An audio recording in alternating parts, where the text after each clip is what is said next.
Now, we know classrooms are very complicated. I'm not going to talk about the 21st century classroom because none of these are. Well, one of them could be about using large open spaces. See, in the olden days, an open space classroom was the worst possible thing in the whole world, and some are still, because they're acoustic nightmares and the space within that room is used in an awful way. But there can be designs, acoustic treatments, individualized instruction in an open space in the 21st century classroom using technology that can be amazing. But that's a whole other conversation. It's a whole other way of teaching. How many of you teach in large open spaces that are for individualized instruction, that are managed in a very acoustic and sound way? It can appear that we have everything in place, but if the child isn't progressing, we obviously don't. We're missing something. And a child with hearing loss must have a personal FM. And hopefully, see, I'll talk about it this afternoon, but the classroom sound system is for everyone in the room to quiet, settle, focus the room, allow the teacher real control of her voice. And the personal FM jacked into the sound system, if the sound system will take it, gives the child with hearing loss the best possible signal within an auditorily focused environment. So it takes some in-servicing for teachers. It takes some checking to make sure that these technologies work together. And do they work well together? So we know that today's classrooms are agile learning communities. There's a lot of electronics used in these rooms, and there's very high expectations, and children use a lot of electronics. It's amazing what we can do with tablets and iPads in terms of extending learning, not instead of teaching, but allowing a lot of different alternatives. We want to make sure that children receive any audio information, whether it's from technology or the teacher, and we have to be very aware. We have to have acoustics in place as well as sound systems. One will not do well without the other. We need both. So what are the basic classroom listening needs of any space, any learning space? That the child has to have auditory access, and there's variables there, and that if they're in the mainstream, now typically when we say mainstream, what we mean is the child is in a regular room and the child has to adapt to the teaching in that room.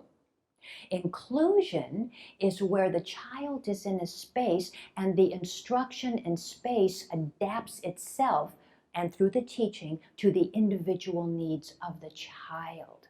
So that's kind of the distinction. Mainstream, the child has to adapt to what's going on. Inclusion, what's going on is adapted to the individual needs of the child, which is where you have diversified learning, which is, there's a lot to learn about that, individualized instruction, and universal design. So in universal design, which is really apt in inclusion rooms, universal design says we create a learning space that is available and adaptable to all learners. And sometimes that's done very well and sometimes not so well. But what we mean by that adaptable teaching is evolving.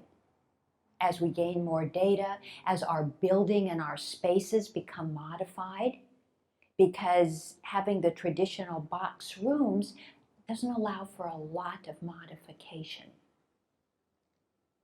Children spend up to 70% of their school day listening. Now, what do they have to listen to?